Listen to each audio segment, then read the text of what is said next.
Our esteemed guests here, we actually have the Upper Darby Marine Corps League Detachment number 884, and we also have the Coatesville High School Junior ROTC that are going to be doing the colors for us today. I think it's colors. Present colors.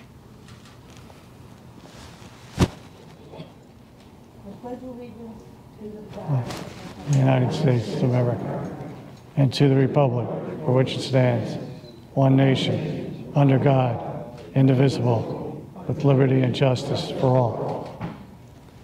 Ready, two. Turn colors.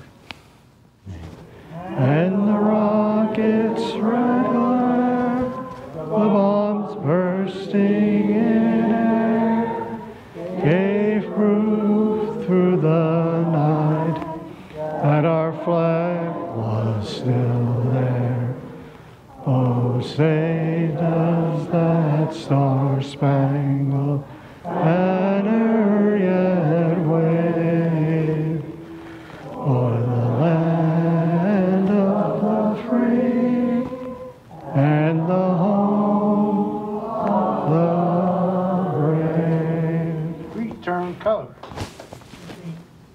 If those that are able to, my vets, please, along with the ones that are still standing right now, please stand and we recognize all of you for your service.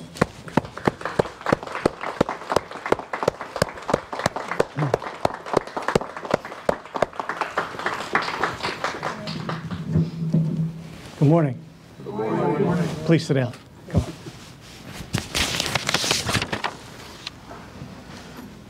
It's great to be here. For you veterans, thanks for your service.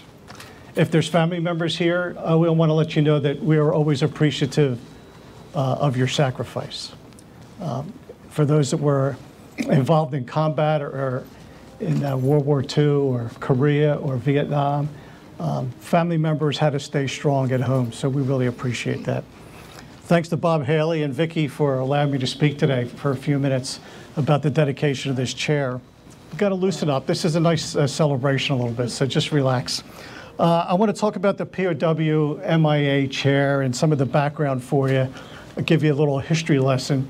The POW flag right next to me was created in around 1970, and it was created by a woman to remember her husband. So the silhouette on the flag is kind of the profile of her husband. And it was made in about 1970, 71. I think it might have been dedicated actually in 1972 as a remembrance. It's amazing that now it's just over 50 years and this flag is still flying. Matter of fact, it's flying more today than it ever has been. It's the only flag other than the American flag that flies over the White House or the Capitol building. It's the only flag that flies on the same flagpole as the American flag. And up till a couple of years ago, it was required to be flown in federal facilities like 6 holidays a year, and now you'll find it every day of the year, especially places like federal buildings and post offices. So it is kind of remarkable that it still survived all this time. During the Vietnam War, there was also about the same time, 1970, 71, that began a POW MIA bracelet campaign. Some of you may have worn one, look like that. It cost $2, and the purpose was wear this bracelet until the person whose name on it either comes home or is identified as killed in action. So from a history lesson, I have to tell you that since World War II, there are still 80,000 missing in action. So that's one of the reasons, primary reasons why we're dedicating this chair, is not just to remember them, but also there's 80,000 families that are still awaiting an accounting of their loved ones since World War II. There's about 1,500 of those from the Vietnam era, so the bulk of them are still World War II. So today we're really here to remember and honor their memory. My personal experiences is 1972. I was an Air Force officer. I was shot down over North Vietnam. taken prisoner, and I spent 14 months in Hanoi.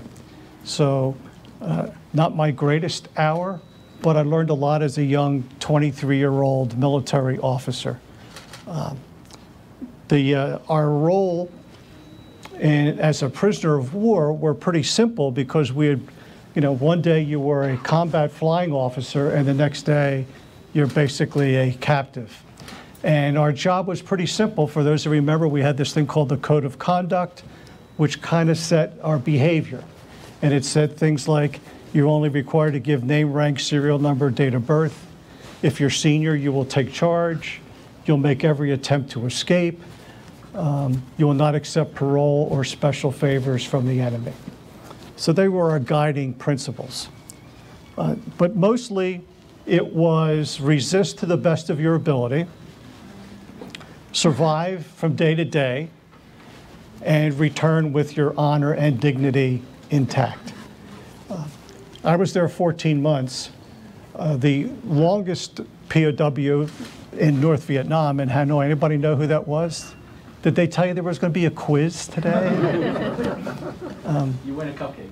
Yeah, I was going to say, you're not going to eat unless you answer all of my questions.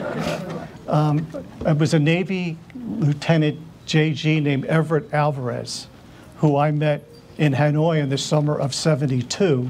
When I met him, he had already been there 8 years. Wow. So there were most of the guys that I got to meet were there 5 to 8.5 years by the time that I got there. So, matter of fact, in a couple of months, in February and March of this year will be the 50th anniversary of our repatriation.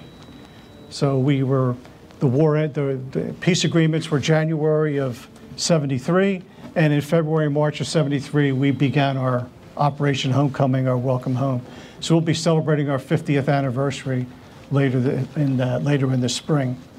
But our job was just that. It was simple. From day to day, it was one of just survival and resistance. There were a couple things, though, that I wanted to mention to you. One was, in our worst day, we never felt forgotten, and we never felt abandoned by our government or our country.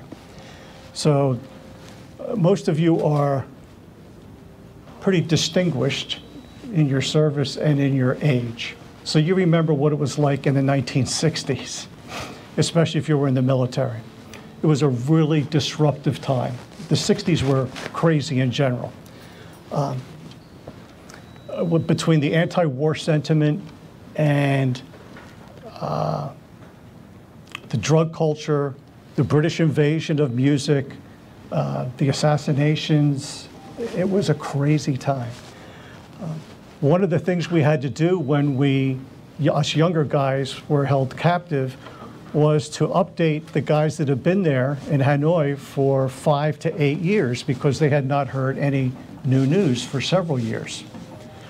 And we had to tell them about what had transpired, who was president, the fact that we had landed on the moon, the fact that we were starting to see troop withdrawals and things like that. To be honest with you, they didn't care about any of that. All they really asked us was, are the girls still wearing miniskirts? So to mess with their heads, we told them no.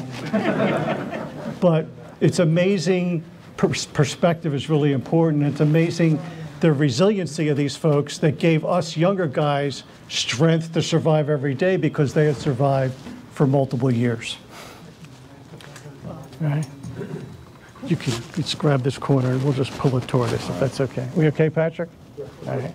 Unless Patrick says it's okay, we can't do it. Okay. Thanks, guys. Thank you. Okay. Appreciate it very much. Yeah. Thank you.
Very impressive.